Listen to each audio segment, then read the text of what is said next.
Ma'am, question for you. Yeah. How old were you when you became a millionaire? Excuse me? How old were you when you made your first million? I was 26. You became a millionaire at 26? Yes. What happened that year? I had been a part of a partnership where we had bought a company for $25 million and had sold it for $55 million 3 years later. Actually? Yes. What do you do for a living out here in Miami? I do a lot of different things. You think we could interview you real quick? I have a channel with 10 million followers. I go all over the world interviewing super successful people. Can we get 1 minute with you?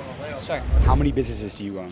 Right now? Yeah. I have 5. 5 businesses? Yes. How long have you been a business owner? Oh my gosh, my first time I was an equity partner in a company, I was 24 years old. How old are you now? I'm 50. You're 50 years old. I am. Did you come from a lot of money? I came from nothing. I grew up with 4 kids, a single mother on food stamps, living in a trailer behind my grandparents' home. What was your turning point to financial freedom? When you grow up with lack, you realize what you don't want. So you're like, how am I going to fix this? And I just remember thinking at a young age, at 9 years old, I started my first paper route. I'm like, I just need to start hustling, start working. I'll figure it out along the way. A lot of people don't want to hear that. The come up is a struggle and it's a journey. But by the time I was 18 and everybody else was just starting to think about working, I had been working for a decade. So I had sales expertise. I had hustle ingrained in me. So when I actually started my first job out of college, I crushed everybody near me because I had the work ethic and they also had the experience and expertise that I had built in that come up. Were you good at selling? I mean, I could sell ice to an Eskimo. Wow. So give us a quick sales masterclass right here. Give me a lesson about sales.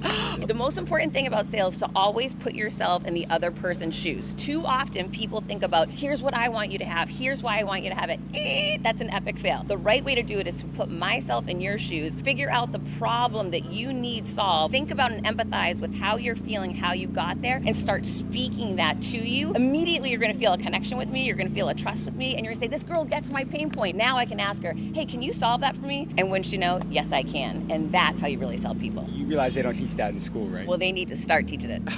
Did you have to sacrifice a lot when you were coming up? Oh my gosh, of course. I remember in my 20s, all my friends were getting married. Everybody was having babies. I didn't take one day off from work for 4 years. Not one vacation, not one day. All my friends lived in Boston. I lived in Boston. I moved to the middle of Michigan, in the middle of nowhere, Saginaw, Michigan. Not somewhere an ideal location people want to go. I was 24 years old. I gave up everything because I wanted to put myself on the map in regards to business, create some credibility and a name for myself and some wealth. And it all worked out. When you were coming up, growing your businesses, did you have a lot of people that were hating on you or doubting you? Even my own family has, right? Like people who, it doesn't mean they have to hate on you. They might love you and they want to hold you back because they're scared for you. It doesn't have to be haters. I think that that's a confusing point for a lot of people. My second book is called Overcome Your Villains. It's about getting all negative people out of your life. That's key to success. But sometimes the people that are really holding you back and holding you down are the ones that love you because they're afraid for you. You have to be willing to say, I feel you, I see you, I thank you, I'm grateful for you, and I'm gonna still move forward anyway. So it's safe to say that even though they're your family or your loved ones, they may not know what's actually best for you. No one is gonna know what's best for you other than you. You've got to tune out that noise. Maybe they couldn't do it. That has nothing to do with whether you're gonna be successful or not. 절대 놓치지 마세요.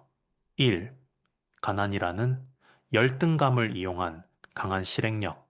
두 번째, 상대방의 말뿐만 아니라 처지와 상황을 모두 생각하여 문제 해결. 3. 나를 제대로 아는 건 오직 나뿐이니 누구의 시선에도 흔들리지 않고 묵묵하게 나아갈 것.